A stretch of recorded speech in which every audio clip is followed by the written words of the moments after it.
મુસ્લિમ education e learning ક્લાસની અંદર તમારું સ્વાગત છે. 11 સાયન્સ મેથેમેટિક્સ એનું બીજું ચેપ્ટર ફંક્શન અને રિલેશન એટલે કે વિધેય અને સંબંધ. અગાઉ આપણે રિલેશન વિશે તો ભણી ચૂક્યા છીએ. હવે ફંક્શન વિશે આપણે અભ્યાસ કરી રહ્યા છીએ. હવે ફંક્શનની અંદર જ્યારે વિધેય આપણને આપેલું હોય છે તો એના ઉપરથી સામાન્ય રીતે બે વસ્તુ પૂછતા હોય છે કે એનો ડોમેઇન અને એની રેન્જ શોધવાની હોય છે. એટલે કે એના પ્રદેશ અને એનો વિસ્તાર શોધવાનો હોય છે. તો પ્રદેશ અને વિસ્તાર શોધવા માટે પહેલાં તો આપણે નક્કી કરવું પડે કે જે આપણને આપેલું છે વિધેય એ વિધેય છે કે નહીં. જો વિધેય હોય તો એનો પ્રદેશ મળે અને વિસ્તાર પણ મળે. જો એ વિધેય જ નથી તો પ્રદેશ અને વિસ્તાર મળી શકે નહીં. તો હવે આપણને અહીંયા રકમમાં નીચે આપેલા વિધેયના વિસ્તાર શોધવાના છે. એટલે આપણને રકમમાં કીધેલું છે કે વિસ્તાર શોધો. હવે એના ઉપરથી એક વસ્તુ નક્કી થાય છે કે આપણને જે આપેલું છે એ વિધેય તો છે જ, વિધેય છે. હવે આપણે એના ઉપર તેનો વિસ્તાર શોધવાનો છે. તો હવે વિસ્તાર શોધવા માટે આપણી પાસે બે રકમ છે. પેલું છે f (x) બરાબર 2 - 3x. એના માટે કન્ડિશન આપેલી છે x > 0 અને x belongs to r. એટલે કે r માંથી x ની બધી સંખ્યા લીધેલી છે. પેલો એક્ઝામ્પલ છે. સેમ એ રીતે બીજું વિધેય આપેલું છે f (x) બરાબર x² + 2 અને x belongs to r. એટલે કે x છે એ વાસ્તવિક સંખ્યાઓ છે. તો હવે આપણે સૌથી પહેલા સ્ટાર્ટ કરીએ, પહેલો એક્ઝામ્પલ કરીએ, વિસ્તાર શોધીએ. તો રકમમાં છે આપણી પાસે f (x) બરાબર 2 - 3x. આપણું જે વિધેય છે એ આપણે લખ્યું પહેલા અને કન્ડિશન એની જે આપેલી છે એને આપણે લખી નાખી. હવે આપણે એનો વિસ્તાર મેળવવાનો છે. તો અગાઉના લેક્ચરમાં આપણે એક એક્ઝામ્પલમાં કરેલો છે વિસ્તાર મેળવવા માટે સૌથી પહેલું કામ શું કરવાનું. તો વિસ્તાર મેળવવા માટે સૌથી પહેલું કામ આપણે અગાઉ વ્યાખ્યા પણ ભણી ચૂક્યા છીએ કે y બરાબર f (x) લખવાનું. કારણ કે વિસ્તાર છે એ y ની અંદર મળે છે.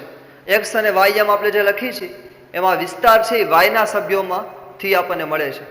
એટલા માટે આપણે વિસ્તાર છે y માંથી મેળવવા માટે જે આપણને ફંક્શન આપેલું છે એને y બરાબર લખીએ છીએ. એટલે સૌથી પહેલું કામ છે y બરાબર f (x) લખવાનું, વિસ્તાર મેળવવાનો છે એટલા માટે. એટલે y બરાબર f (x). f (x) ની કિંમત આપણી પાસે છે 2 - 3x. તો આપણે લખ્યું એના બરાબર 2 - 3x.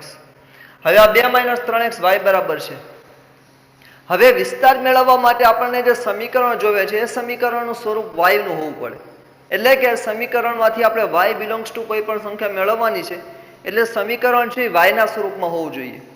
તો અહીંયા આપણી પાસે જે સમીકરણ છે એ y બરાબર 2 - 3x. તો આ સમીકરણ x ના સ્વરૂપનું છે. તો હવે આપણે એને y ના સ્વરૂપમાં બદલીએ. એટલે કે x ની કિંમત મેળવીએ અને બીજું બધું y ની સાથે ભેગું કરી નાખીએ. તો 3x છે અને બરાબરની આની બાજુ લઈ લઈએ તો 3x અને y સામે જશે એટલે 2 - y. x ની સાથે 3 ગુણાકારમાં છે, સામે જશે તો છેદમાં આવી જશે એટલે 2 - y ના છેદમાં 3. એટલે x ની કિંમત આપણને મળી 2 - y ના છેદમાં 3. એટલે હવે જે આપણને આ સમીકરણ મળે છે એ y ના સ્વરૂપનું મળી ગયું. તો હવે y ના સ્વરૂપનું સમીકરણ મળી ગયું તો હવે આપણે એના ઉપરથી વિસ્તાર મેળવશું કે y ની અંદર કેવી કેવી સંખ્યાઓ મળે છે. તો હવે જોઈએ તો x બરાબર 2 - y ના છેદમાં 3 છે. હવે જો રકમમાં આપણને કન્ડિશન આપેલી છે x > 0. x છે એ 0 થી મોટી સંખ્યાનો ગણ છે. તો હવે અહીંયા જે x છે એ આપણને જે આપેલો છે એમાંથી જ છે. એટલે કે x છે એ 0 થી મોટી સંખ્યાઓ છે. તો આપણે એના માટે અહીંયા જે આપણને આપેલું છે એને લખીએ કે x છે એ > 0 છે. હવે એના ઉપરથી આપણે x > 0 છે તો x બરાબર જ આપણી પાસે આ સમીકરણ છે 2 - y ના છેદમાં 3. તો એ પણ > 0 થશે.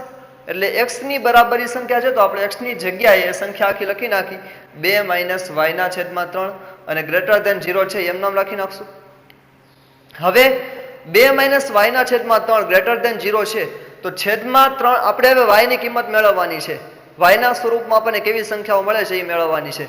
તો આપણે બધી વસ્તુને સામે જવા દેવાની y સિવાય.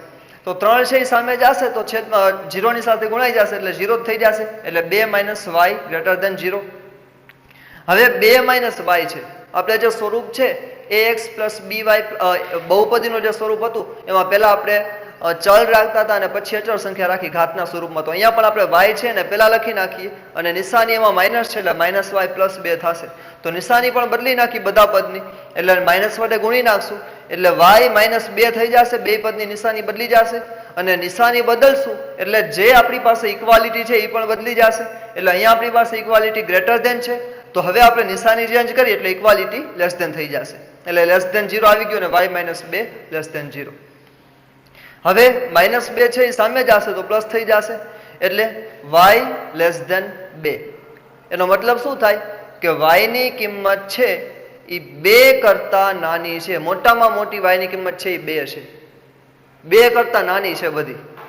એટલે હવે આપણે એના ઉપરથી જે આપણે વિસ્તાર મેળવવાનો કીધો છે વાસ્તવિક સંખ્યા માટે, તો વાસ્તવિક સંખ્યા માટેનો વિસ્તાર શું થાય એ લખવાનું છે. તો આપણે અગાઉ લેક્ચરમાં ભણી ગયા છીએ કે ઓપન ઇન્ટરવલ કોને કહેવાય અને ક્લોઝ ઇન્ટરવલ કોને કહેવાય. તો એના માટે આપણે જોઈએ તો આપણી પાસે સંખ્યા રેખા છે. અગાઉ પણ ભણી ગયા છીએ અગાઉના ધોરણોમાં. સંખ્યા રેખાની અંદર જમણી બાજુ ને ડાબી બાજુ 0 થી આ સાઈડ બધી ધન સંખ્યા આવે ઇન્ફાઇનાઇટ સુધી,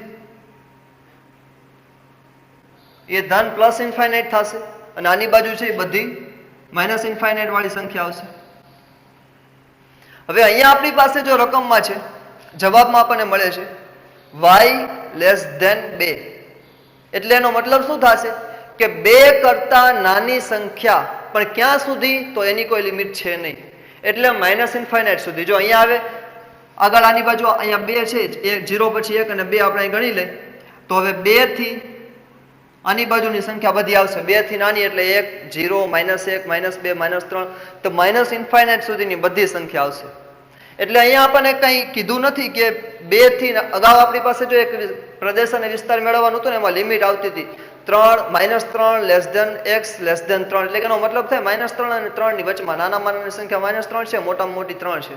પરંતુ અહીંયા એવું કોઈ ફિક્સ નથી. અહીંયા ખાલી એવું છે કે y લેસ ધેન 2 એટલે 2 કરતા નાની સંખ્યા જેટલી આવતી હોય એ બધી જ આવી જશે.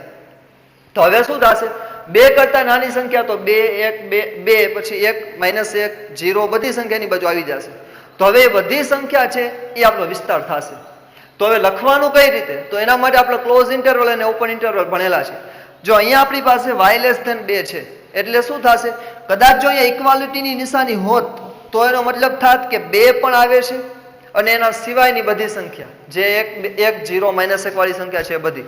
પરંતુ અહીંયા ખાલી લેસ ધેન છે, ઇક્વલ ટુ નથી એટલે 2 ની ગણતરી થશે નહીં. 2 કરતા નાની સંખ્યાનો જ ઉલ્લેખ છે એટલે 1 0 -1 -2 -3 એ બધી સંખ્યા આવશે.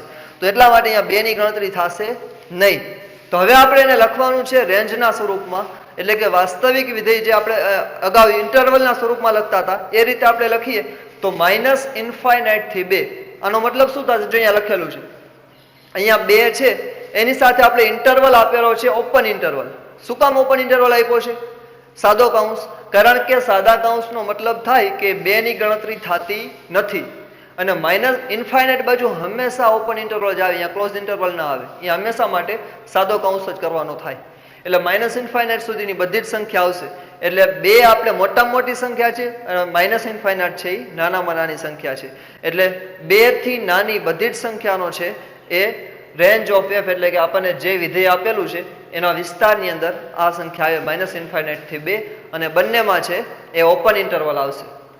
તો આવી રીતે આપણને જે કોઈ પણ વિધેય આપેલા હોય એના ઉપર તેનો વિસ્તાર મેળવી શકાય. સેમ પ્રોસેસ એના પછીનો જે બીજો એક્ઝામ્પલ છે એમાં પણ આપણે વિસ્તાર મેળવવાનો છે. તો વિસ્તાર મેળવવા માટે ફરીથી એ જ કામ કરશું.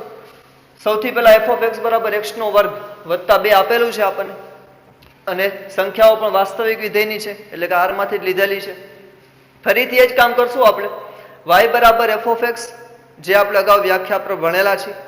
તો y = f(x) = x² વત્તા 2 આપેલું છે આપણને.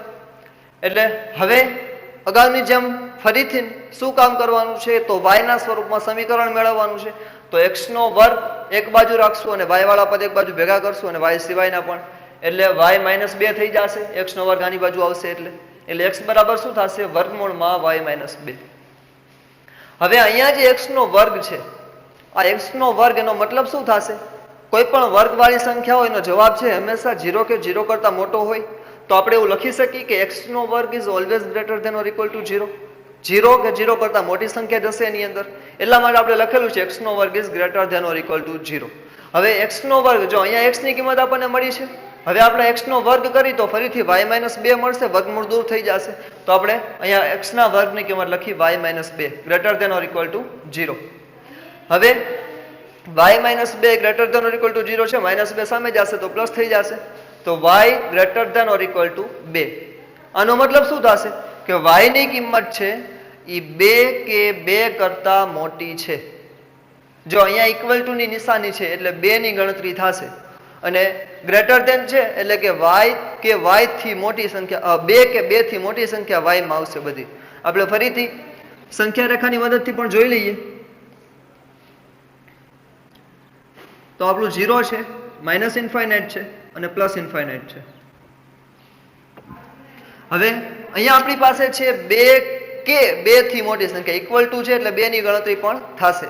તો અહીંયા માની લઈએ કે આ 2 છે, અહીંયા આપણી પાસે 2 ની અગાઉની જેમ જ અહીંયા પણ 2 છે, તો હવે અહીંયા શું થશે, 2 કે 2 થી મોટી, 2 થી મોટી એટલે કઈ થશે, 3 4 5 6 તો ઇન્ફાઇનાઇટ સુધી બધી જ સંખ્યા આવશે. તો હવે 2 થી મોટી એટલે આની બાજુની બધી સંખ્યા ઇન્ફાઇનાઇટ સુધી આવશે.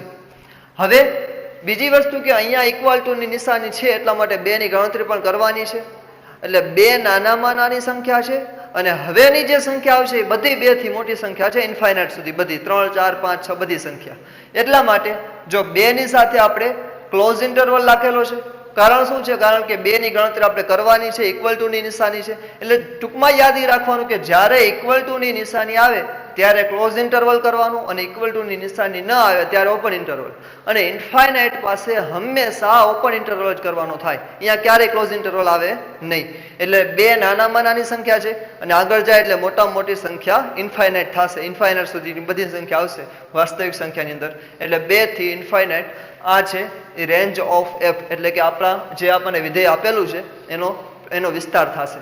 તો આવી રીતે કોઈ પણ આપણને વિધેય આપેલા હોય એનો પ્રદેશ અથવા એનો વિસ્તાર જે કાંઈ મેળવવાનું કીધું હોય એ મેળવી શકાય. Thank you.